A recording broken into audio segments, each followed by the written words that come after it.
The first question that I had about Verho is that how did you get the concept for this thing?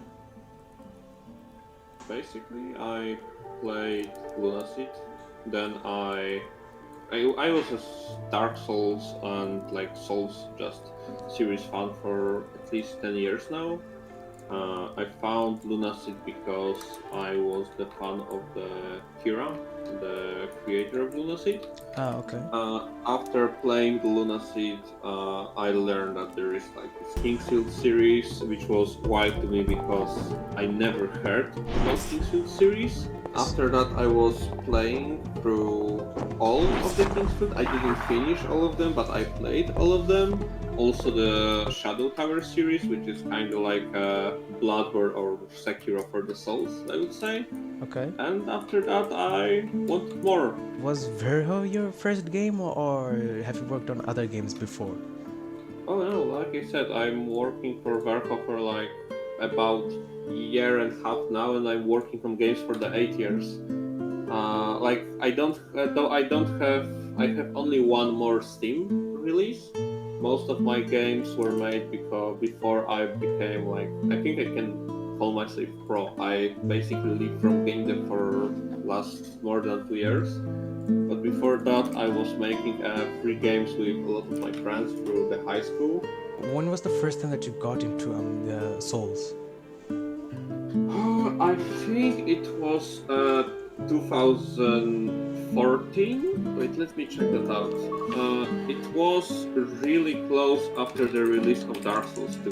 Before that, I seen a video, or not like this. It was I think a month or something like this after Dark Souls 2, but I actually found us about Souls series with the video from Dark Souls 1. It was a video of the YouTuber called Demonidias, and he was playing like co-op, and he was beating the gargoyles at the start of the game with his friend. O Jezu, no przecież nie powinna tego robić, naprawdę! Przecież walczyłem z nią tyle razy, to nigdy nie robiła tego drugiego czasu, zawsze po tym pierwszym kończyła, dlatego tak na spokojnie sobie teraz podszedłem i chciałem się uleczyć. How did you get the idea for all these masks? That's an actually funny story because the genesis is I was working on the first like NPC model, and at that time I still didn't have idea for mask. I just wanted to make a game like Kingsfield, something like Dark Souls stylistic. And I have, like I said, I only started to make a 3D models. It was like I think 2 months, and making a face that is low poly and it's not goofy is hard as fuck. If you play most of like locally games with this kind of graphic, they either don't have faces or they look goofy as fuck. It's really hard to. There are some games that don't have this issue, but it's really hard to pull off. And I couldn't, and I was not able to do that.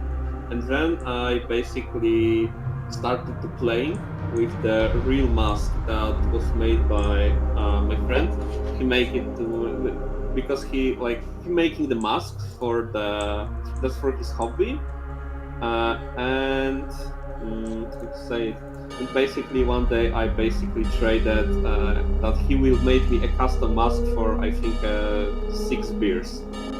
And I was started to play with this mask, just like in my hands. I decided, yeah, I will make this NPC with the mask, and we'll like treat the problem of faces later. Did you ever like get any ideas from your friends about the masks? Not really. One time my girlfriend drew a few masks for me, but I don't think I've at the end used any of them. So- Some of them just looked too goofy, and some of them were too hard to model, like the one with the hands. When can we like expect the game to come out? At the end of this year, I don't think there is a month decided already for it, but I'm not sure if I can say it. But I can say that it will be the last quarter of this year. What got you into game developing? One day, well, when I was like 14, I think, I was just browsing the YouTube and I stumbled on the video how to make game in RPG Maker XP. I pressed the button Oh. and I thought, oh yeah, this is cool. What inspired the story for Verho? That's a hard question to be honest, because I didn't have like the real inspiration. Like I said, I basically started to thinking, like when I think of the story, first of all I try to find the theme. In that case, this is the mask. Then I try to like build up the pieces around this like main piece. So they have the mask. Okay, why they need to have the mask? When I know like okay, I know why, how does that for example affect their life? So then like I thinking of okay, how this for example change the Verho world compared to our world? How does work on politics? If for example I made character A and B and I think of like their character traits, if they are in that circumstance, what they would do if they would be real people. And basically I having like all these puzzles and try to to just try to connect them, and if there is no like a good puzzle for connecting two of them, I'm coming up with something new to the story that will be like this feeling puzzle. It's kind of weird process to be honest, and I from what I like learned about how you should make the stories. A lot of people think of the different ways, but for me this always work, and I think it's kind of dynamic because sometimes not even I know what will happen to the characters. So you're just like going as you're making it. To some point, to be honest, because for example, with the like main story of Verho, I think I had everyone think like I knew the ending of Verho, or like endings, because there will be 4 of them. Oh. I knew all of them like I think the half year after I started working on the game. But I have a lot of like details, and the same is kind of for the story of characters. For example, the Laran is I think the Laran and Namir are the 2 good examples. You meet both of them in the first area, but with the Laran, I basically think I knew how his story will end from the beginning. However, also after the community really like started liking him, I think he's like top 3 the most loved character. I decided that I will expand on his story, and right now he have like 3 different endings possible to his story, which I think is also pretty cool. So, for example, with Namir, his whole role was all in Rotten Valley. I didn't have like the huge idea for him. Also, the thing that he don't have an arm is that I made this like sitting animation.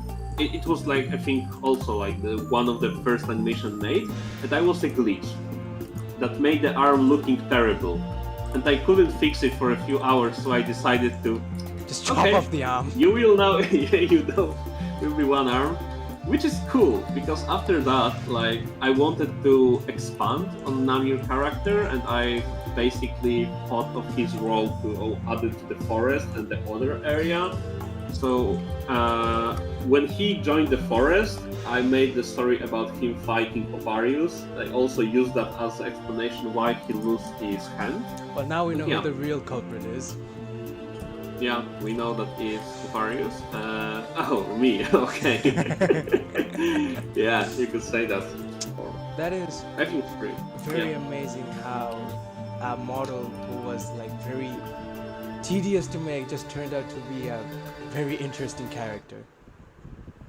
Yeah, I think a lot of like limitations are basically what make us work creative, to be honest. Yeah.